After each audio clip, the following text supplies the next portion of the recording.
Hello, everyone, and welcome back to the Way to Native Chronicles. What we're going to do today is we're going to take a look at something new on the horizon for Alberta and of note for Canada as well. This is where Alberta's Premier Danielle Smith has begun making noises about instituting what you could call castle law in Alberta.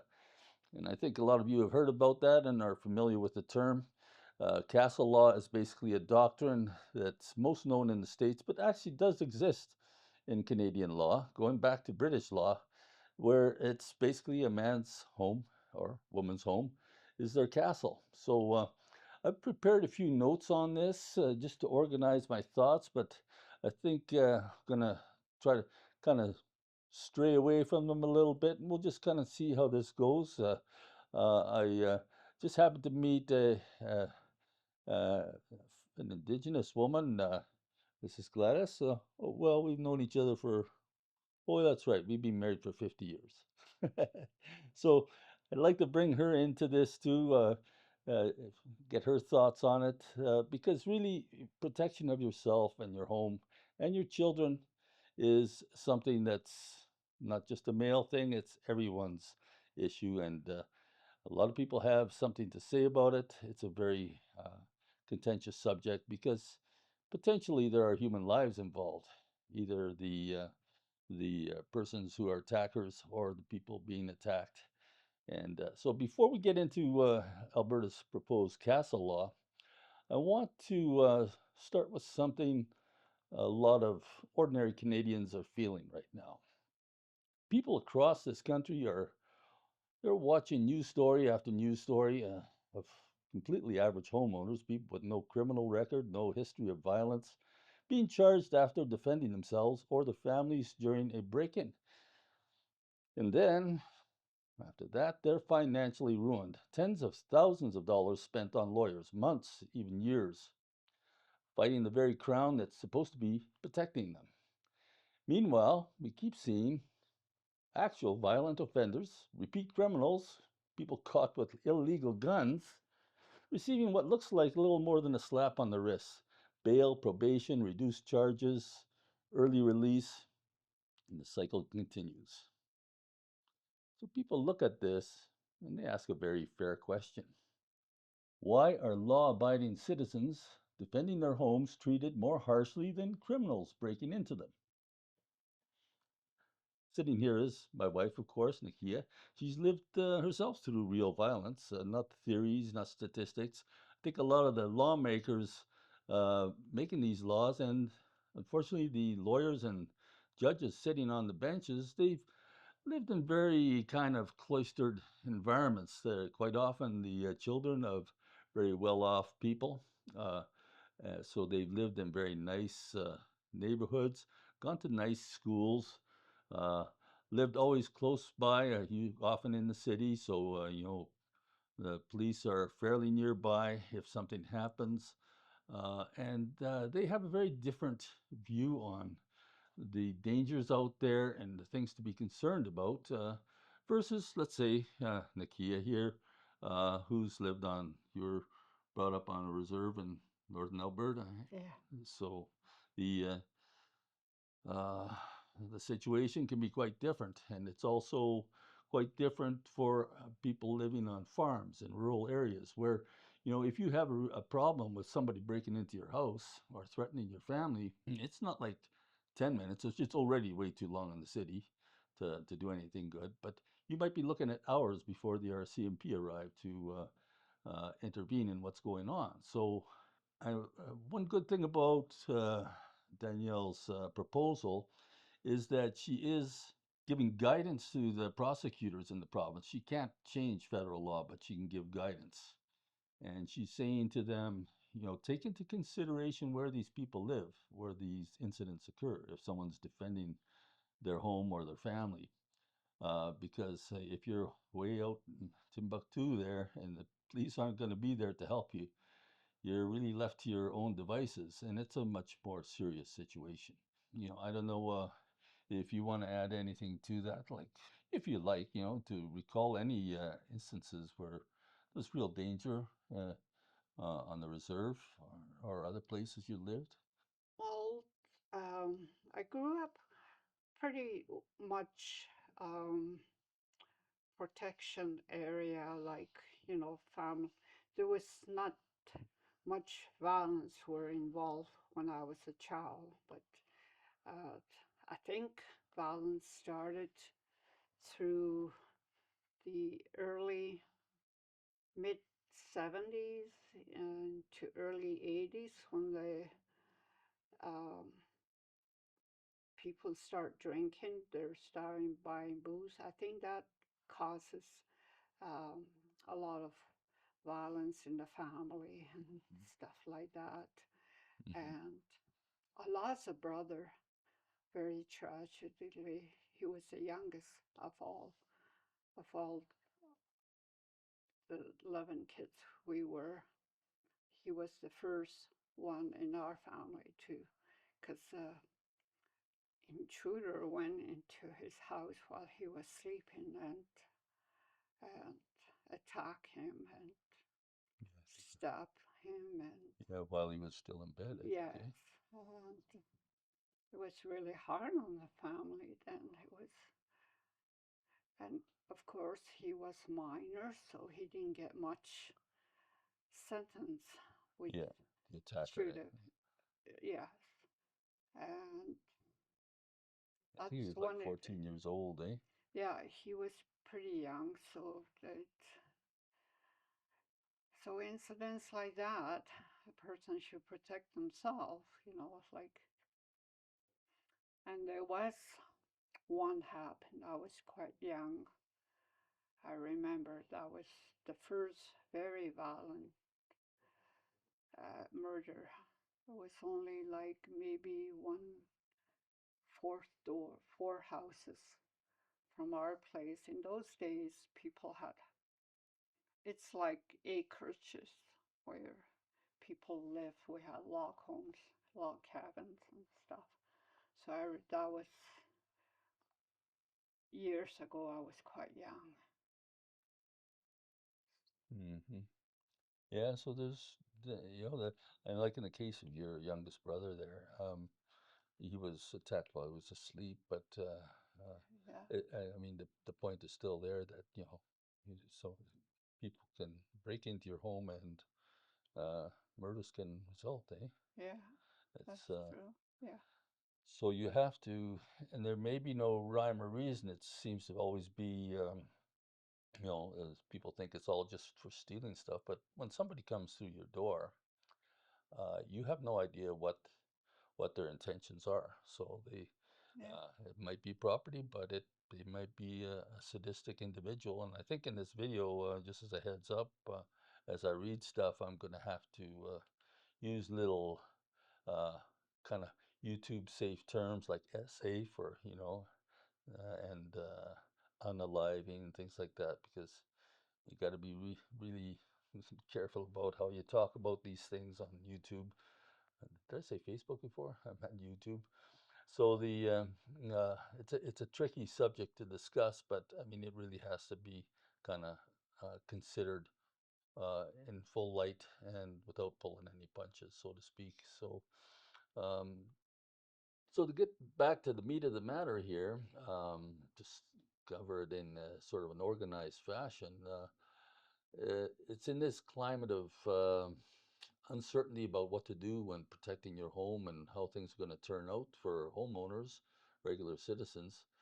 It's in that climate that Danielle Smith has announced her intention to introduce what's being called castle law in Alberta. It's a law designed to give homeowners strong legal protection when defending themselves and to stop police and prosecutors from charging them without genuinely compelling reason. So let's break down what castle law actually means. The core idea is simple. Your home is your castle. If someone breaks into it, the law presumes you're justified in defending yourself. Under the proposal being discussed, the police couldn't automatically charge a homeowner like they seem to do now, simply because force, even deadly force, was used. They would need strong evidence that the homeowner acted unreasonably. So, in plain language, the benefit of the doubt shifts from the homeowner to the, towards the homeowner, I should say, and not on the intruder receiving the benefit of the doubt. And that matters because a home invasion isn't necessarily just about property. It's about what happens if the intruder gains control of you, your spouse, your children. You know, once you're tied up, cornered, or overpowered, the situation can escalate into the darkest of crimes. And this is where I got to use a little YouTube words like, it could involve SA, torture, kidnapping, even unaliving. That's not an exaggeration. It's not a movie script. It has happened right here in Canada. In Port Moody, BC, in 2024, a family endured a 13-hour ordeal after opening the door to men dressed as Canada Post workers. Inside, the attackers tied them up, beat them, waterboarded them, SA'd them, threatened to mutilate them, and emptied their finances. The nightmare only ended when the daughter escaped and alerted police. In Windsor, Ontario, a violent home invasion led to the essay of a young child because the intruder gained access and control. And in Vaughan, Ontario, a father of four was shot to death confronting intruders in his home while his children were just down the hall. The pattern is always the same. Once the intruders gain control, you're no longer bargaining over property, you are fighting for survival. For many Albertans, the appeal is simple and straightforward. Premier Danielle Smith has put it bluntly, and a lot of people appreciate the clarity. She said, "Here's a tip for low-life criminals out there. If you don't want to get shot, don't break into someone's house. It's really that simple." And in another public clip, "If you don't want to get shot or beaten up, don't break into people's houses." On her official page, she also wrote, "This motion will protect lawful gun owners from improper seizures and prosecution and ensure Albertans can protect their homes and families." And she said police should focus on the following: criminals instead of farmers, ranchers, sports shooters, and Albertans defending their families and home is where the police should focus on. For many people, that just sounds like common sense, right? Now, I just want to mention a few other things regarding this whole proposal of Danielle Smith. There's some caveats that we should include in that. I think what we have to do is be realistic on this and not get too excited about this proposed change. I think it's going to have some good effect, but in reality, the changes have to come at the federal level because that's where the definitions of what's reasonable and allowable force are defined in law, and that's where the changes really do have to be made. So I think the Premier of Alberta is doing her best to, um, you know, help the situation, but in effect, all that she can do, or her Attorney General can do, is to provide guidelines to the prosecutors in Alberta. But those are guidelines, and as I began this video by saying, lawyers and judges come from lawyers, and politicians in general, these people don't live in the kinds of world that many of the most ordinary Albertans live in. And they are very likely, in my opinion, to not be hugely fazed by these guidelines that the Attorney General provides to prosecutors. So I wouldn't bet my life on this, that all of a sudden in Alberta you'll be able to um, not be afraid to defend yourself in your home because of this guideline being supplied. It could still very easy for a prosecutor to read that and say, yeah, but I think this, and they'll just go ahead and charge you. That's because that is really the biggest problem, that the process of being charged is the punishment itself. Even if you're found not guilty, you could be losing months of employment, you could lose your job, you could have tens of thousands of dollars in legal fees, and so many repercussions. It'll just totally ruin you. It could ruin your life, your your family, everything, lose your home, lose your job. So the process really is going to be the punishment, regardless of whether you're innocent or not. So uh, we really need to have this change in the way the law is enforced in this country. But I'll just wrap it up by saying don't be too confident that this is going to have huge results. We really have to put our focus on making changes at the federal government. And you know what kind of federal government we have.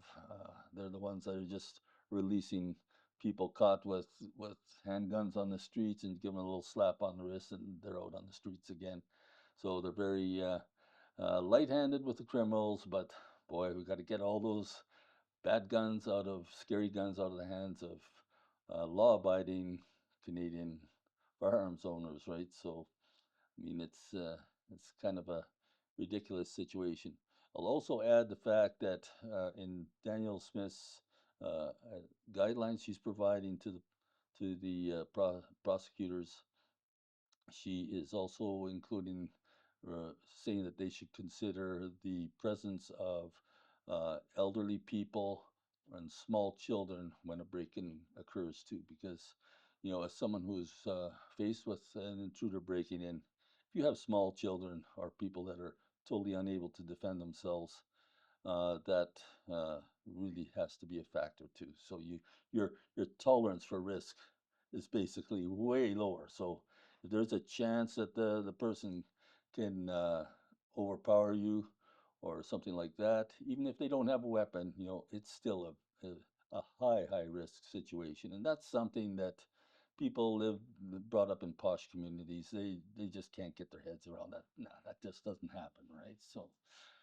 that's partly why I bring my wife in here. She's been brought up in a different situation.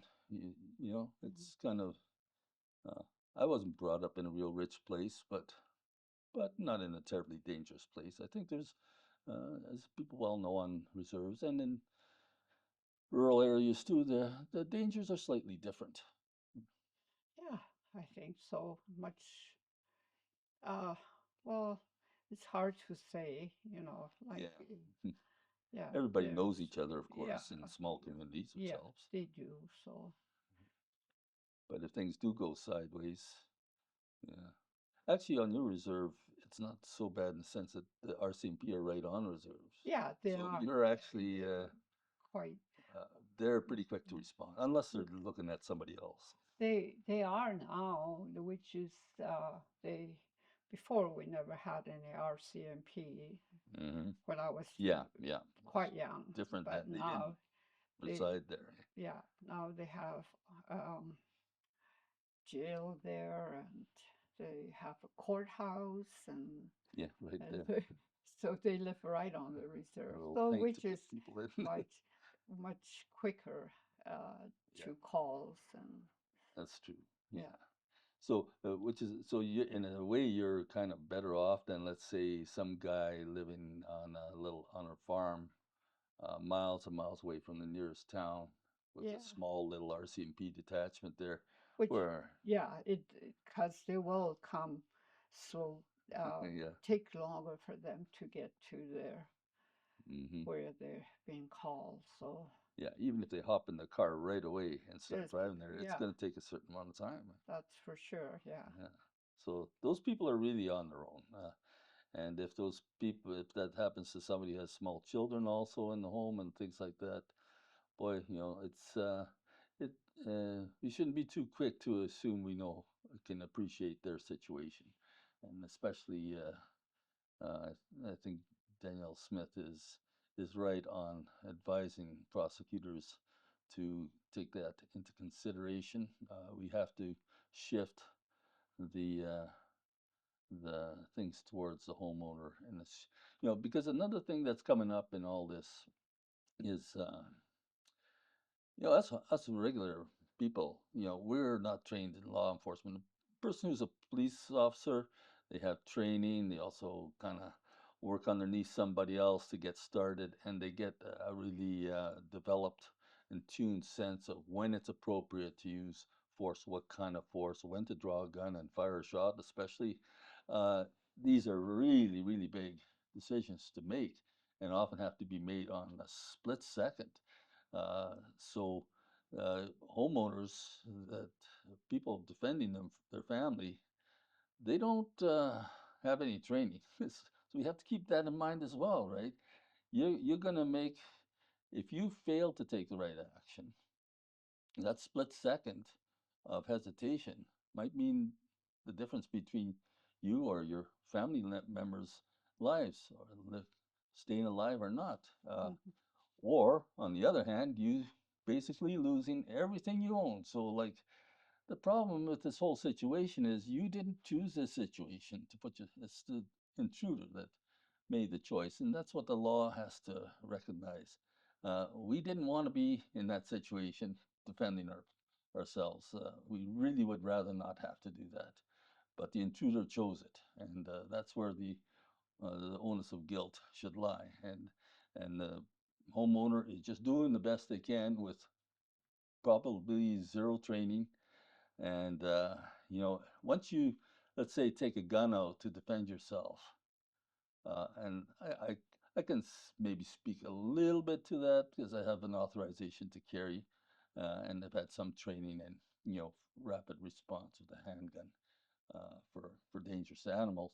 But when it comes to bringing a gun out towards a human who is an attacker, if they're as close as you are in the camera to me right now, I don't stand a chance. If the person basically quickly grabs the gun, then they might take it out of my hand and then they shoot me.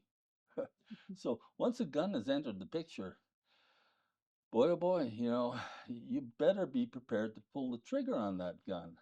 Because if you're not, you really shouldn't be taking the gun out at all. You're just, especially if the other person is unarmed, now there is a deadly weapon in the mix. So once that's brought out, and I really have no, I think you're perfectly justified in pulling the gun to defend yourself.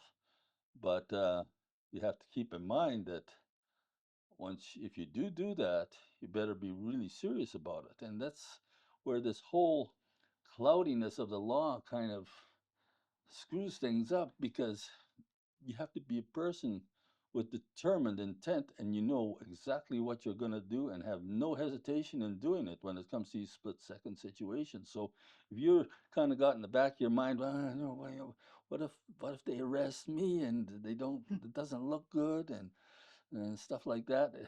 If you have the assurance from the law, and this is what should be changed at the federal level, you have the assurance that that person unlawfully broke into your house, they stepped through your door, boom. If you could actually do that, you don't necessarily have to, but if you knew that you can do that, that would make by itself so much difference, because you wouldn't have any split second of doubt.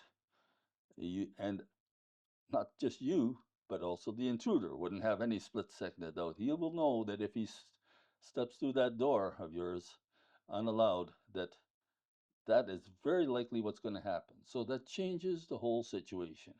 And I think that's kind of where we sit right now with this whole castle law doctrine. It really does require quite a bit of thinking and consideration, this topic, because it's a growing sense of dissatisfaction with the way things are right now. As we see rising crime rates, they really are rising, and violence is increasing. So, yeah, what else should we see? I mean, we should caution the fact that we don't want to encourage people to just go be slap happy about this here too, because I mean, it's possible that let's say a relative comes to your house, surprisingly, and we probably had that in the past, where somebody just unexpected from out of town comes and they knock on the door, and but they're not going to be breaking through the house, right? So you got to be careful. Maybe somebody came in that is a relative, and they go and they've had a bad night, and they go downstairs and to sleep, and they've done that before. They that seems okay. You wake up, you hear noises in the basement or in the main floor of your house, you grab your gun, and in the dark, you could shoot somebody who's perfectly innocent. So let's also keep that in mind, that that is one of the dangers. But in reality, if you look at the statistics, that is, it's kind of, it's almost a, a non-entity. That doesn't really happen. I mean, mistakes can happen though, and not just with protecting houses. Uh, this is life too. So we can't. I don't think it's a good idea to base laws on slightly way marginal cases. You want to keep them in where the main focus that has to be attended to. So, did I talk long enough, dear? Yeah, I think so. Yeah. We're trying our best, just as a couple, to deal with it. We both have a pal and our pal, so we do use guns, and on this channel we try to discuss a mixture of indigenous and hunting and Yeah. Hmm. cultural affairs, stuff like that, and politics really start to come into it too. So we're living in interesting times now, folks. I I'd like to get your comments and your input on this as well, because this is the type of thing that people should have their voices heard on. And I think the more comments you get on a video like this, uh, it's politicians pay more attention to it. YouTube also pays more attention to it, so they start to spread a video that has huge engagement around to more and more people to see. So by all means, just say yeah, no, or you're stupid or whatever. I don't care. You can be critical. Just try not to be too rude, right? Just let's all be respectful here. Everybody, different people can have different opinions, but for the main, I read all the comments that are with our videos. I find them often very enlightening, bring in new considerations that I hadn't thought of before, and well, let's get the word out there is basically the message, and we'll see what we deal with the next time, because there's a lot of stuff. Well, Alberta especially has been doing a lot of changes. We've just recently made also a video on the what appears to be the loss of fee simple property rights in Canada. And I'm gonna put a link to that up here, and maybe I'll put a link at the end of the video for it as well. You should check that one out too. There's a whole lot of stuff going on, so it's like the ancient Chinese, either it's a curse or a blessing. They say, may you live in interesting times. Well, we sure are. But with God's blessing, I think we'll make it through. So from the Way to Native Chronicles, we'll catch you next time. See ya.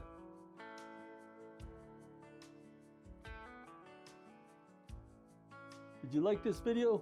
If you did, I think you're gonna like this one right over here. So check it out. And I appreciate your subscribing if you haven't done so already. Remember to do that while you're watching this next video. Click like, it all helps us out for this channel. Catch you next time.